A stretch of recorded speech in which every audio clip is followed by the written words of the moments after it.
It's more than your core.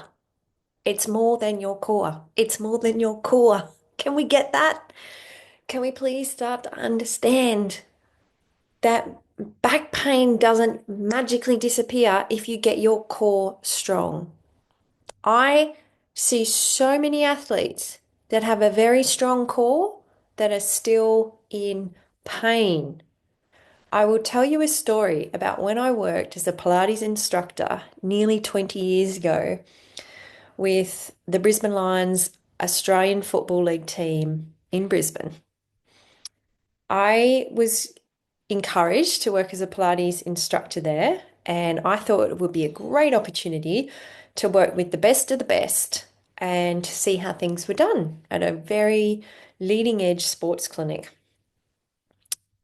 What shocked me is that there was so little understanding of quality movement.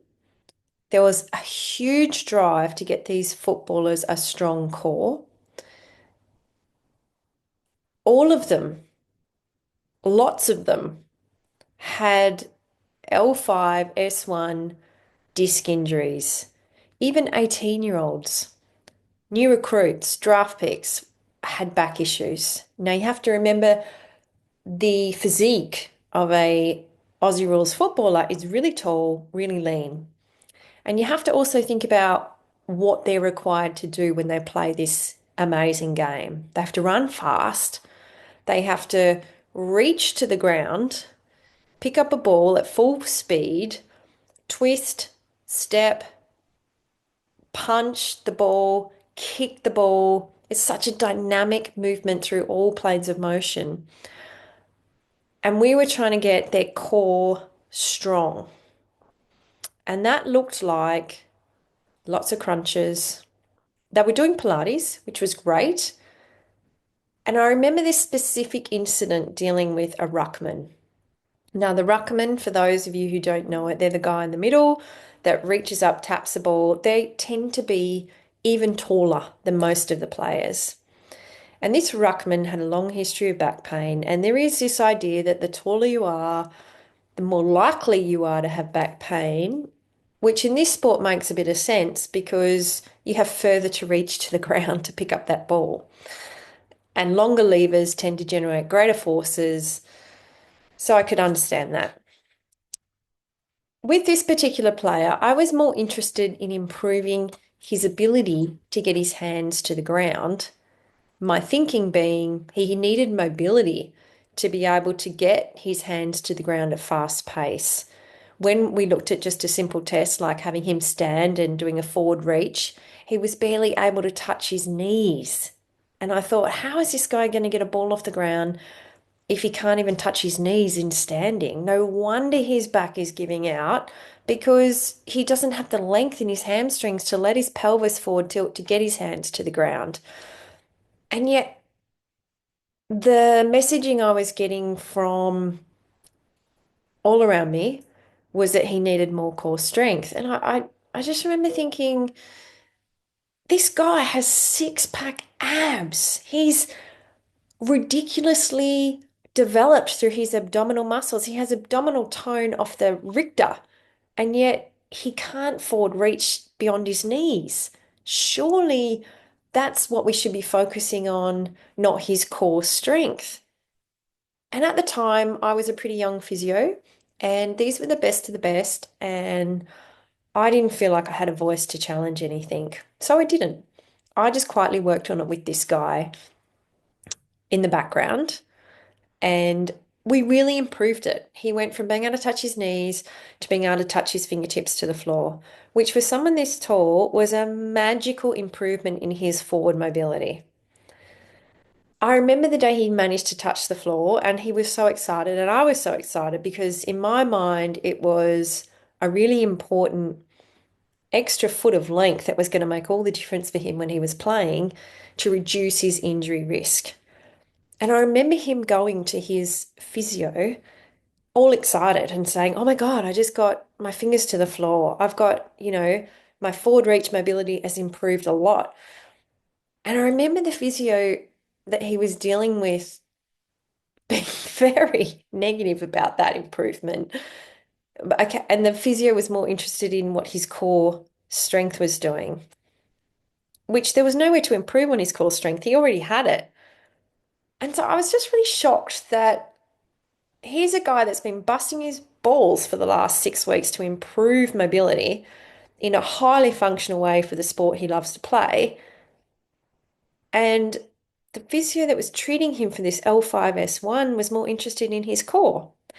And if I'm honest, I think that's what's set up my dislike of our big emphasis on core strength. Because I've seen athletes with great core who are still in pain, so I know there's more to it. I've seen athletes who have great core, but they're not in alignment, meaning their rib cage may be sitting off center of their pelvis, or their pelvis may be twisted under their rib cage, or their pelvis may be hiked, or their rib cage might be dropping. So the skeletal alignment is suboptimal, but yes, they got great muscles. But to me, who cares? The alignment is more important than the muscular development because it's the alignment of the bones that's going to increase joint pressure and discal pressure in certain spots that is far greater than the unloading effect you can get by strengthening one muscle group.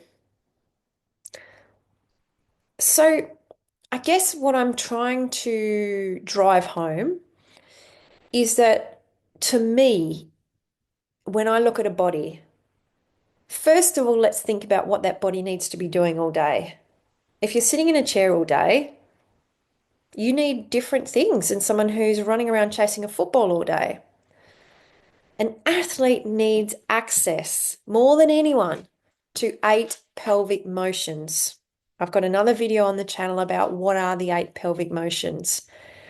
If you want to move well, you need access to those 8 pelvic motions. You need the motions to be balanced between your left and right sides, and you need all of those muscle groups stimulated equally.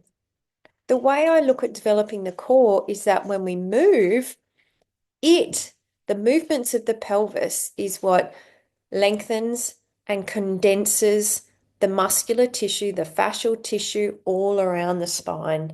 And through moving, we can develop the core. We're not looking so much at isolating and stabilizing, although I will say that's really important for people with hypermobility, too much movement in their joints. Stability work is paramount for those people.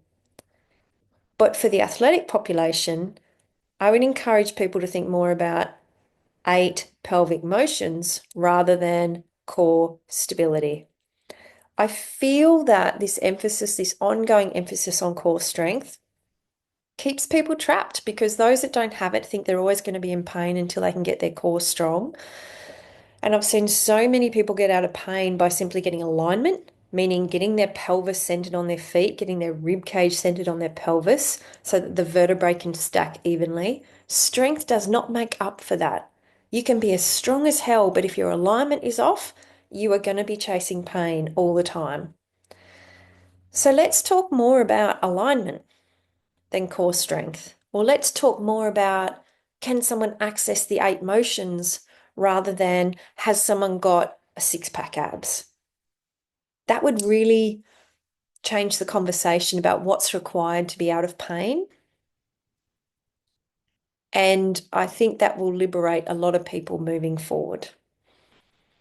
One final word on this core idea. I'm thinking back to that guy, and he had been trained to pull his navel in and to hold rigidity through his core 24/7. When asked to breathe, there was no expansion. It went all into his upper respiratory, upper chest, upper shoulder muscles. His accessory muscles were breathing for him because there was no ability to expand around his rib cage.